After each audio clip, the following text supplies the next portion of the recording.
Pipila sa mga kabanay sa mga biktima sa landslide mitumbok sa miscommunication. Gamo hinungdan sa pagkalangay sa pag-ugkat sa patayang lawas sa ilang mga mahal sa kinabuhi. Anang report ni Luan Mirondina. Wa kalikayi sa mag-iyaan nga ma-emosyonal dihang naugkat na gayod human sa usa ka semanang pagpangita ang magsuong sila si Teresa Shane Lagapa Capoy, 18 anyos, o Christopher John Lagapa, 8 anyos.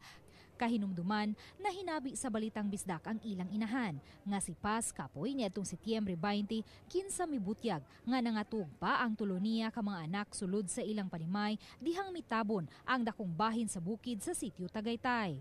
Ang patayng lawas sa kamagwangang anak nga si Lauren, 20 anyos, naugkat niadtong Setyembre 22 sa gabii. Usa na kasi man sugod karon. Unang gisigihan namon jud na balik diri ang mga operator kung asa jud dapit na nga lugar kay ang uban nilubong naman sa Domingo.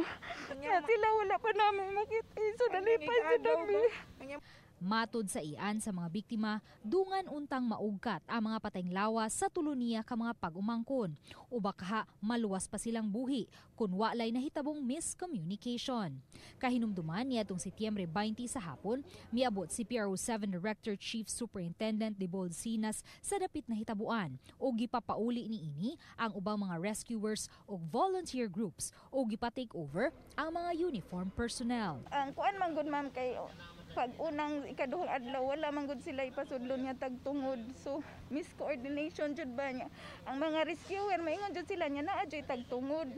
Ang uban sa dili sa jud mi basta-basta makasud nya human sa kadaghan sad sa nga lubong mo nang maglisod sa jud kay sikit-sikit naman sa jud ang mga balay gud.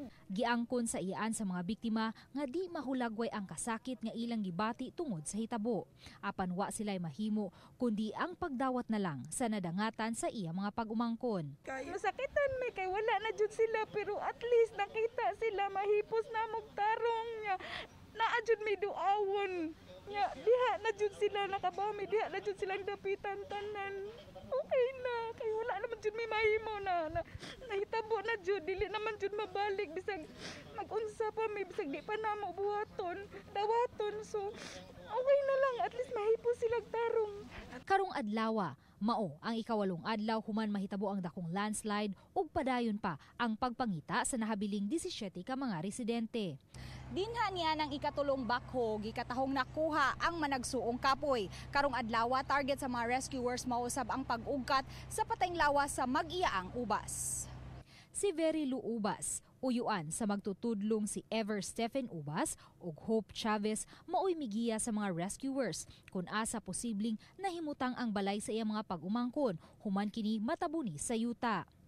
Si Ever Stephen usa ka magtutudlo sa Kantawan Elementary School. Alaka ko ma'am ay bisa makuha lang ta siya ba kay ako gikan atong pitsa 20 wa jud ito. Sama sa ubang mga kabanay sa mga biktima, padayong naglaom si Very Lu nga mapalga na ang patayng lawas sa iya mga pag-umangkon.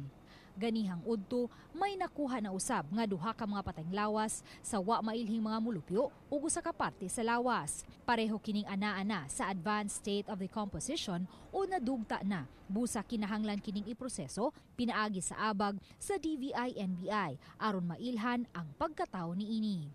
Luan Mirondina, Balitang Isda.